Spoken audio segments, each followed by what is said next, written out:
to continue our conversation about our 2-foot stance. So we've talked about our primary stance, making sure that we are not too tall at our chest, making sure that our feet are not too close where we're up on our toes underneath us, so that we are strong, we are stable, and we are comfortable. Now we're going to move on to talking about our secondary stance on 2 feet. So I'm going to work from my sign-giving stance, my sign-giving position. Make sure that that glove is covering your signs from the third base coach or the first base coach.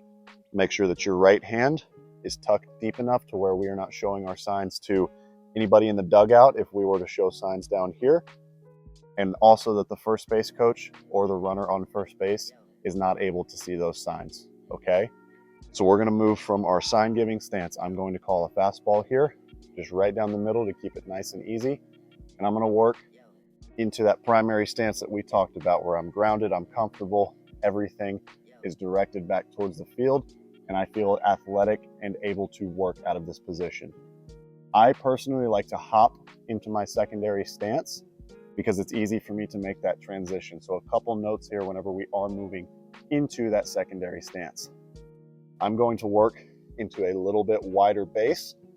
I'm going to work more into my glutes and my legs and getting engaged in those big, powerful muscles that I'm going to use to block or throw if needed.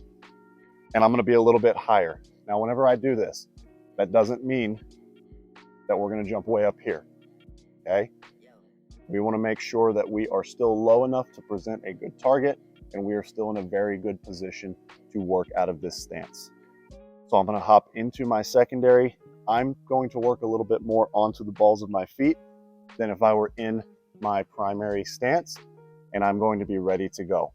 So just to recap those things, make sure that we're starting in a good primary position, we're showing that good target, and then we're going to work into our secondary.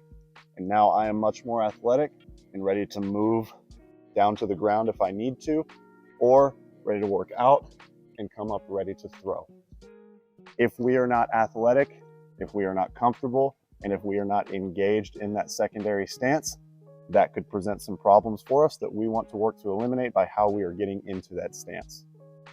Another option for us is whenever we are working from our primary stance. Now I'm just going to kind of walk up into my secondary. So pretty easy there. We have a few options, but the point is that we need to make sure we are working from our primary stance into a more athletic, more ready to go position out of our secondary stance, so that way we can control the ball and we can control the run game when those guys are out there.